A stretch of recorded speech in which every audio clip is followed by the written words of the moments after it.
इतने दिनों में हम 50 बार इस चीज़ को बता चुके हैं। तुम रोज रोज भूल भूल के आते रहो और रोज कहो आकर के सर जी है बताइए, हो बताइए। चलो देखो एकदम कान खोल करके सुनिए।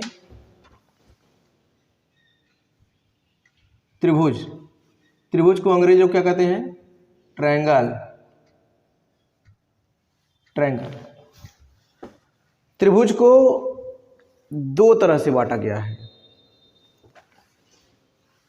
दो प्रकार से बांटा गया है। पहला है on the basis of side, यानी कि भुजा के आधार पर, भुजा के आधार पर। और दूसरा on the basis of angle, कोण के आधार पर, कोण के आधार पर। दो तरह से बांटा गया है त्रिभुज को। पहला है भुजा के आधार पर और दूसरा क्या है? कोण के आधार पर। भुजा के आधार पर जो त्रिभुज होता है वो तीन तरह का होता है। पहला कौन सा? समबाहु त्रिभुज। समबाहु को अंग्रेजी में क्या कहते हैं? इक्विलेटरल। Equilateral triangle. अच्छा, समबाहु त्रिभुज, समबाहु त्रिभुज। अच्छा, दूसरा का समद्विबाहु त्रिभुज को आइसोसेलेस ट्रायंगल, आइसोसेलेस ट्रायंगल। अच्छा, समद्विबाहु त्रिभुज, समद्विबाहु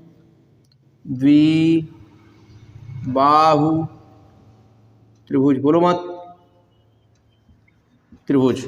अच्छा, तीसरा है स्केलेन ट्रायंगल, स्केलेन ट्रायंगल। इसको कहते हैं हिंदी में विषम बाहु त्रिभुज, विषम बाहु त्रिभुज। चलिए, तो भुजा के आधार पर त्रिभुज तीन तरीके का होता है। पहला समबाहु। समबाहु त्रिभुज वो होता है जिसकी तीनों भुजाएं बराबर होती हैं, तीनों भुजाएं बराबर होंगी या तीनों एंगल भी बराबर होता है इसका। आइसोसेलेस ट्रायंगल, समद्विबाहु, दो भुजा बराबर रहेगा। अच्छा, दो कोण भी बराबर रहेगा। स्केलेन ट्रायंगल, विषम बाहु त्रिभुज, एक को भुजा बराबर नहीं रहेगा इसमें। आगे आइए, on the basis of angle, कोण के आधार पर त्रिभुज तीन तरह का होता है। पहला एक्यूट एंगल ट्रायंगल, दूसरा राइट एंगल ट्रायंगल, तीसरा ऑब्टूज एंगल ट्रायंगल। यानी कि न्यून कोण त्रिभुज, समकोण त्रिभुज और तीसरा अधिक कोण त्रिभुज। चलिए, तो कोण के आधार पर त्रिभुज तीन तरह का। पहला है एक्यूट एंगल ट्रायंगल। अच्छा, इसको कहते हैं न्यून कोण त्रिभुज, हिंदी वाले न्यून कोण त्रिभुज। अच्छा, right angle triangle, right angle triangle. इसको कहते हैं समकोण त्रिभुज, समकोण त्रिभुज। यही में तो लगता है पाइथागोरस। त्रिभुज। अच्छा, तीसरा क्या है? ऑब्टूज एंगल ट्रायंगल, ऑब्टूज एंगल ट्रायंगल। अच्छा, इसको हिंदी में कहते हैं अधिक कोण त्रिभुज, अधिक कोण त्रिभुज, अधिक कोण त्रिभुज। तो पूरा का पूरा 6 तरह का त्रिभुज हमको पढ़ना है। पहला क्या है? समबाहु त्रिभुज, भुजा के आधार पर तीनों भुजाएं बराबर। विषमबाहु त्रिभुज, दो भुजा बराबर। समद्विबाहु त्रिभुज, दो भुजा बराबर। विषमबाहु त्रिभुज, एक को भुजा नहीं बराबर। अच्छा, न्यून कोण त्रिभुज, तीनों कोण 90 अंश से छोटा रहेगा तब न्यून कोण त्रिभुज। समकोण त्रिभुज, एक ठो कोण 90 अंश के बराबर, दो ठो 90 अंश से छोटा रहेगा। अधिक कोण त्रिभुज, एक ठो 90 अंश से ज़्यादा रहेगा और 2 90 अंश से कम रहेंगे। बना करके दिखा देते हैं। जैसे देखिए, अगर हमको समबाहु त्रिभुज बनाना रहेगा तो हमको तीनों भुजाएं बराबर बनानी पड़ेगी। थोड़ा सा एग्जाम्पल के लिए बना देते हैं। देख लीजिए, ए है, ये भी ए है, ये भी ए है, ये भी ए, मतलब तीनों भुजाएं आपस में बराबर हैं। तीनों एंगल भी 60 डिग्री होते हैं। 60 अंश का ये भी रहेगा, 60 अंश का ये भी, 60 अंश का ये भी रहेगा। अच्छा, आइसोसेलेस ट्रायंगल यानी समद्विबाहु त्रिभुज कैसे बनाएंगे? वो इस तरह से बनाएंगे। ये है, ये भुजा इसके बराबर, अगर ये है तो ये भी ए है और हाई वाला बी है। दो भुजाएं बराबर रहेंगी, एक भुजा बराबर नहीं रहेगा। तीसरा में स्केलेन ट्रायंगल विषमबाहु त्रिभुज, एक को भुजा नहीं बराबर, ए हैं, ए हैं, ए हैं। देखिए, ये सबसे छोटा, उससे थोड़ा सा बड़ा, उससे थोड़ा सा बड़ा, ये एक को भुजा नहीं बराबर, ये विषमबाहु त्रिभुज है। न्यून कोण त्रिभुज में क्या करेंगे? न्यून कोण त्रिभुज का सिर्फ एक कंडीशन, तीनों कोण 90 अंश से छोटा रहेगा।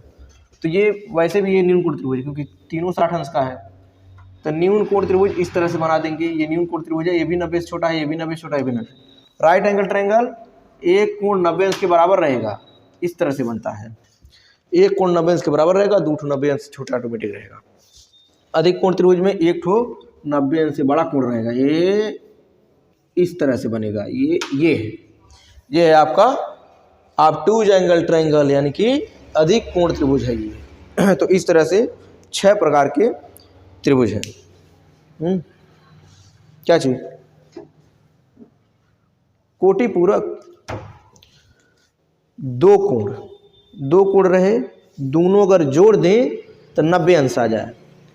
दो कोणों को अगर जोड़ देते हैं और दोनों का योगफल 90 अंश आ जाता है तो वो कोटि पूरक कोण है। और दो कोण जोड़ देंगे और मान आ जाता है 180 अंश, तो उसको कहते हैं समपूरक कोण।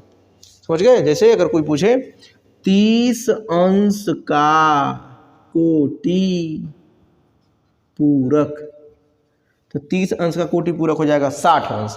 काहे कि 60 को और 30 को जब जोड़ेंगे तब कोण बराबर, तो हो जाएगा 90 माइनस 30 बराबर 60 अंश। समझ गए? ए खटर पटर, एकदम शांत रहो। इसी तरह अगर 30 अंश का हमको समपूरक बताना है तो 30 अंश का समपूरक कोण बराबर 180 माइनस 30 बराबर 150। तो 30 अंश का समपूरक 150 अंश और 30 अंश का कोटि पूरक 60 अंश। 60 और 30 जोड़ेंगे तो 90 आएगा। दो कोणों को जोड़ देंगे, अगर वहाँ 180 अंश आ गया तो समपूरक। दो कोणों को जोड़ने पे अगर 90 अंश आता है तो वो कोटि पूरक। समझ गए?